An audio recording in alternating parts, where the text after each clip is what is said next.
I'm Roger Haney. I do marketing communications, media relations for City of Round Rock, specifically for Parks and Recreation Department. And we're here at our Play for All Abilities Park, which is truly a labor of love for our department. The Play for All Abilities Park was 5 years in the making and literally was a public-private partnership success story. We had the Play for All Foundation incorporated with a bunch of community leaders.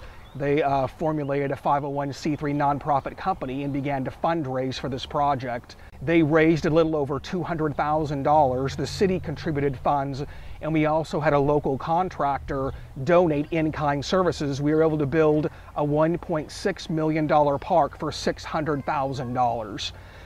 If you'll notice around the park, each part of the park is designed that if a therapist wanted to come down with kids, they could actually conduct a therapy session right here in the park. That way it takes it out of the office and puts it into a fun environment for special needs kids, and they can actually conduct a therapy session right here in the park. I'm Jennifer Gonzalez. I'm a pediatric occupational therapist at Seton Medical Center Williamson in Round Rock. And I served as one of the members of the design task force for this park. A family member, actually with a child with disabilities, went to the Round Rock Rotary Club and recommended looking at possibly creating a park that children with disabilities could play on and experience those types of things. So they came to Seton and asked for people who would be interested in helping to design, looking at what needs special kids might have in order to play and participate. So this park opened almost a year ago. And then as kids were playing on it and participating, we wanted to see how could we use it more for things that the families that we see had requested. We had some families that said an Easter egg hunt was one of the things that their kid couldn't do. So as the rehab team, we decided to go to the Round Rock Park District and ask them if we could use the park to create an Easter egg hunt, which we did. And it was a huge success. So now we are in talks with the Round Rock Parks District to see what other kinds of activities can we do out here. One of the things that we've done here at the Play for All Abilities Park is we've partnered with Seton Williamson, and they actually hosted their first special needs Easter egg hunt this year, which was highly attended. It was an Easter egg hunt that was done with small numbers, so kids could actually experience a big Easter egg hunt event right here in the park without fear of being, trampled by other excited kids. It was actually an event just for them. My name's Angie Nett, and my son Josiah is 4. And we were first excited for this park being built out here because it was going to be a park that he could be able to get on the slides and play and ride his wheelchair and swing on the swing on his own. A lot of parks, we have to do it for him, or he doesn't really get to benefit from. And when we heard about this park coming, we were so excited. And we thought it would be a good opportunity to have an Easter egg hunt out here. We had participated in an Easter egg hunt last year at our church, and it just really wasn't accessible for him. So I was telling the therapist that it would be, it was my goal to, in the next year, make an adaptive Easter egg hunt. I really wanted it to be something that he could do on his own with little help from me. I've tried to instill in him that he can do anything. It might be different, but he can do it on his own. So that was the goal for the Easter egg hunt, was to be able to let him be able to hunt eggs. It's one of the actual events that we've never been able to do on our own. So that was our motivation to make it happen. I'm Danielle Owens, and I'm the site manager for rehab services at Seton Medical Center Williamson. My involvement with pediatrics has grown over the years, and really our Seton mission has evolved over the years. And we are trying to refocus our efforts from sick care and sort of care for life to care that creates an environment or an opportunity for kids to be more functional and to have more normalized life in their community and with their families. So a large part of what we're doing now is reaching out to communities, to Round Rock Parks and Recreation, and trying to work collaboratively on events, but also programming, so that we can enhance the knowledge and the opportunities for families as well as the children with disabilities. One of the things that we're also doing is we are working on several special needs events that we'll take here.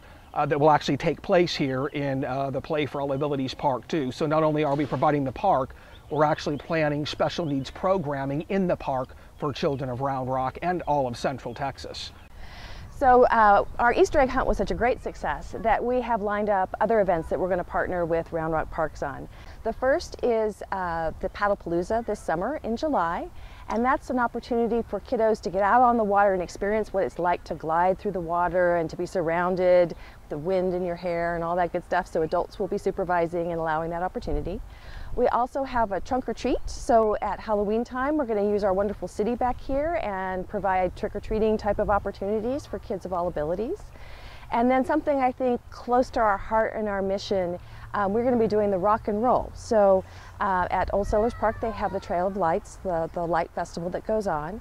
And we're creating an event where all generations, whether they're walking, rolling, crutching, hopping, however they're going, can enjoy as a family a walk down that experience of lights and really share it together at their own pace. Josiah loves this park. He says this is his park. Let's go to my park. And this is the park he's talking about. And many times he has closed this park down. I mean, we get here and he doesn't want to leave. He can spend hours here. Everything he can do on his own. I mean, he just loves this park. This park has been so instrumental in us being able to have fun, to, just be kids, without any other issues. He just is able to have fun with other kids of different abilities and kids with no abilities also.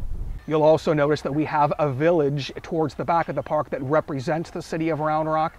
We have a Seton Family Health Care Center from Williamson County. We have an HEB.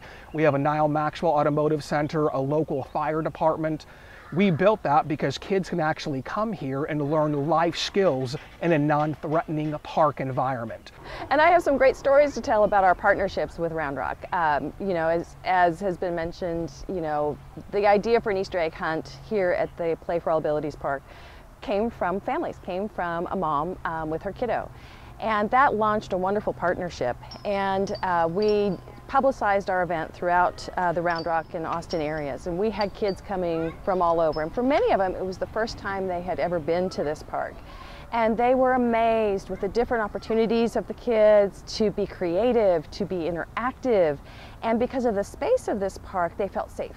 They didn't feel like their kiddos were going to get trampled on or be pushed aside, and it's a very calm atmosphere here, and they were able to enjoy that, and many of those participants have come back over and over again to enjoy the park on a regular basis. One of the other things I wanted to mention too is that we've had folks from different states, from different cities, come down here to Round Rock and see what we've done here in hopes to emulate or model what we've done here. So we tour folks on a regular basis from different states, from Central Texas. We've even had folks from out of the country contact us and want information about our Play for All Abilities Park, because cities across the nation want to do the same thing we did here in Round Rock. So for more information about our programs in pediatrics at Seton Williamson or any of our collaborations with Round Rock Parks and Recreation, you can find us at seton.net and you click on Rehabilitation Services. My message to moms that have not been to this park is you have to come check it out. This park is great for kids without special needs. We have play dates here all the time with our friends of all different abilities, and it's just a great park. It's a great place to be. It's a great place for them to have fun, and I just can't wait to spend more time here. Folks who want any information about Parks and Recreation programming, including the Play for All Abilities Park in general, can visit our website at roundrocktexas.gov/parksandrec. They can log on, or they can give us a call at the Parks and Recreation Department anytime. We have a great group of customer service folks that can answer your questions about anything, including the Play for All Abilities Park. I guess just from a heart perspective, this really was a dream come true for the Parks and Recreation Department as well. So many of us, between the fundraising effort, between the parks development folks, between our committee that we had of doctors who came together and decided what should be in the park and what shouldn't be in the park, the whole entire community came together to make this happen. So we're just so proud of this park. We've done a lot of parks here in Round Rock, and I can truly say this was a labor of love within our department.